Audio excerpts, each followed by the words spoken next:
यूसुफ की कहानी लेकर आई हूँ। जैसे कि हम जानते हैं कि यूसुफ बहुत ही परमेश्वर का उस पे बहुत बड़ा अनुग्रह था। वो बहुत विविध काइंड ऑफ ड्रीम देखता था और जब वो अपने घर पे बताता था तो वो जो उसके ड्रीम थे वो ये बताते थे कि वो सब में मुख्य कहलाया जाएगा, सबका प्रधान होगा, सबका राजा होगा। इस टाइप के ड्रीम वो देखा करता था क्योंकि परमेश्वर उसको इस टाइप के ड्रीम देते थे और वो देखता था, यही उसका बहुत बड़ा गुण था। तो जो यूसुफ जो है उसके भाई जो थे वो उससे बहुत जलन करते थे कि मतलब हम बड़े भाई लोग हैं, लेकिन ये अपने आप को सर्वश्रेष्ठ हाँ मानता है। मतलब उसके जो ख्वाबों का अर्थ होता था कि वो सर्वश्रेष्ठ बनेगा एक दिन।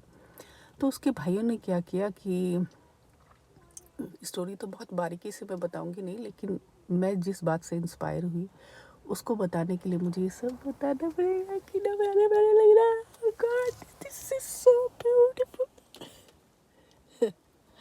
ओह माय गॉड, सी इस टाइप से खुदा मुझे बहुत खुश रखता है। मैं आसमां में बहुत सी कलाकृतियाँ देखती हूँ और मैं बहुत खुश हो जाती हूँ। हाँ, तो मैं कह रही थी कि मैं जिस बात से इंस्पायर हुई हूँ वो बात मुझे बतानी है। तो वो ये है कि फिर उसके भाई लोग उसको ना बेच देते हैं। पहले मारने का सोचते हैं, फिर बेच देते हैं और फिर उसका जो उसके पापा ने उसके लिए बहुत अच्छा वो एक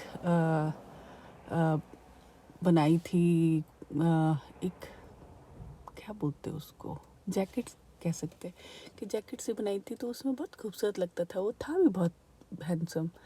तो वो उस जैकेट को जानवर के ब्लड से डाल करके अपने पापा को बोलते हैं कि यूसुफ को किसी जंगली जानवर ने खा लिया, क्योंकि यूसुफ उनको खाना देने गया था खेतों में। तो इसी बात का फ़ायदा उसके भाई लोग उठाते हैं। फिर यूसुफ को जब वो बेच देते हैं तो यूसुफ के संग काफ़ी कुछ होता है। वो जेल में रहता है काफ़ी साल तक। और उसके बाद क्योंकि ये सब खुदा की टाइमिंग थी कि यू नो हमारे ऊपर जो भी प्रॉब्लम आती है तो उसकी टाइमिंग होती है।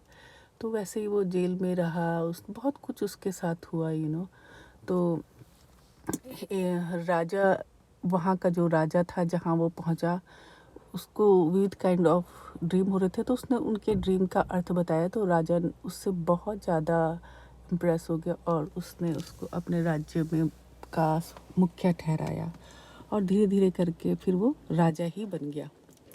तो जब वो राजा बन गया तो जहाँ उसके भाई लोग रहते थे वहाँ अकाल पड़ गया।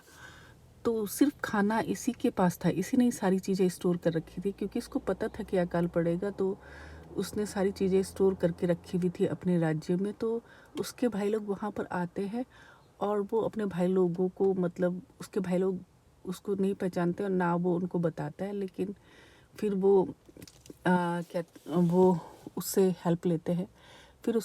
फिर वो एक दो बार उसके पास आते हैं, फिर वो उसको बता देता है कि मैं वही तुम्हारा भाई यूसुफ हूँ जिसको तुमने मिस्र के हाथ बेच दिया था।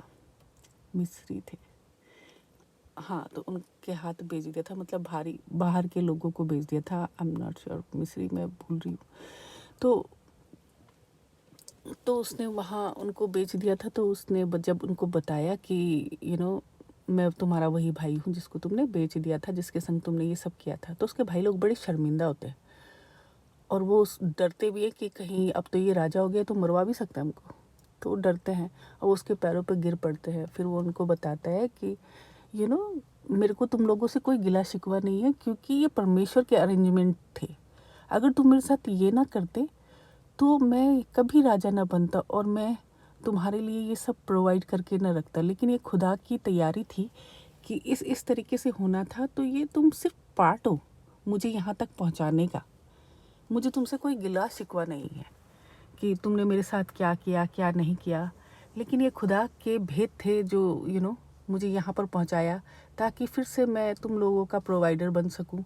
और अब तुमने देख ही लिया कि जब खुदा तुम किसी को कोई ड्रीम देता है तो वो पूरा होता है, कंप्लीट होता है।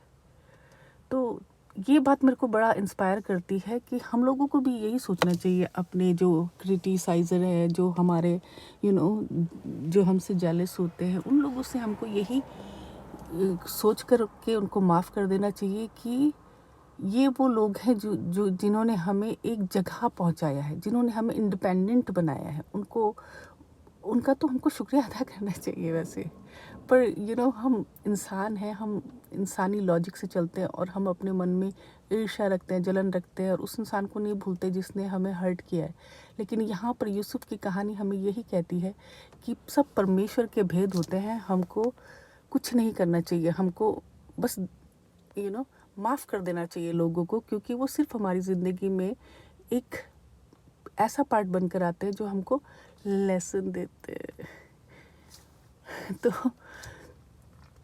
आज के लिए मेरा इतना ही है। अगर आप पढ़ना चाहो तो यूसुफ की स्टोरी आप यूट्यूब में भी देख सकते हैं और आप बाइबल में भी रीड कर सकते हैं।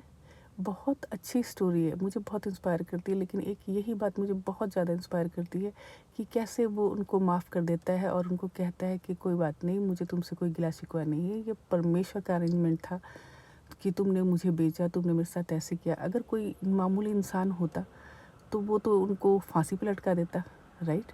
पर जो खुदा के लोग होते हैं वो समझते हैं इस चीज़ को, इन बारीकियों को समझते हैं, खुदा के इशारों को समझते हैं, राइट।